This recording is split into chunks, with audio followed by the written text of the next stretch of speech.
Welcome friends.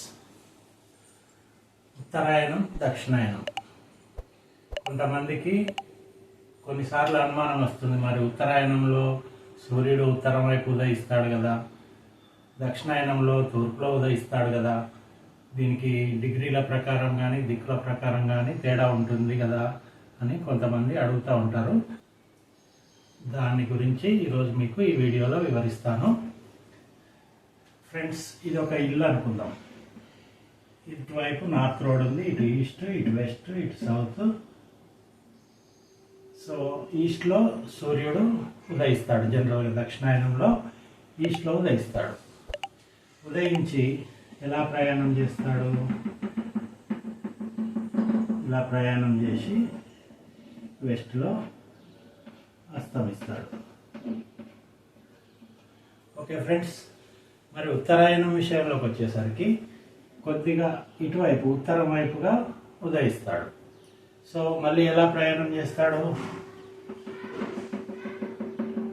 ఇలా ప్రయాణం చేసి ఇక్కడ అస్తమిస్తాడు.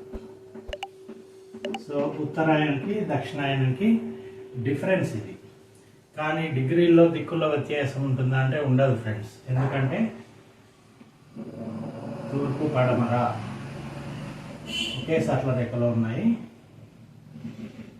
ఉత్తరాయణంలో కూడా అదే సరళ రేఖలో ఉంటాయి. ఇక్కడ ఈస్ట్ అయినప్పుడు ఇక్కడ వెస్ట్ అవుతుంది, ఇక్కడ ఈస్ట్ అయినప్పుడు ఇక్కడ కూడా వెస్ట్ అవుతుంది.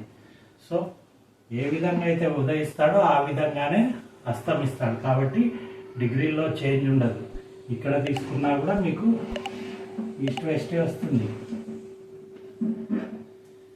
సో దక్షిణాయనంలో తూర్పులో ఉదయిస్తాడు, పశ్చిమంలో అస్తమిస్తాడు. ఉత్తరాయణంలో కొద్దిగా ఈశాన్యం వైపుగా కొద్దిగా ఉత్తరం వైపు జరిగి ఉదయిస్తాడు, అలాగే వెస్ట్లో అస్తమిస్తాడు.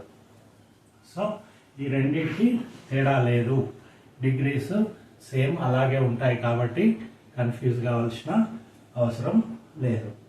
ఇది ఈరోజు వీడియో ఫ్రెండ్స్. ఈ వీడియో మీకు నచ్చితే ఒక లైక్ ఇవ్వండి, మీ ఫ్రెండ్స్కి షేర్ చేయండి, అలాగే మా ఛానల్ సబ్స్క్రైబ్ చేసుకోవడం మర్చిపోకండి. Thank you.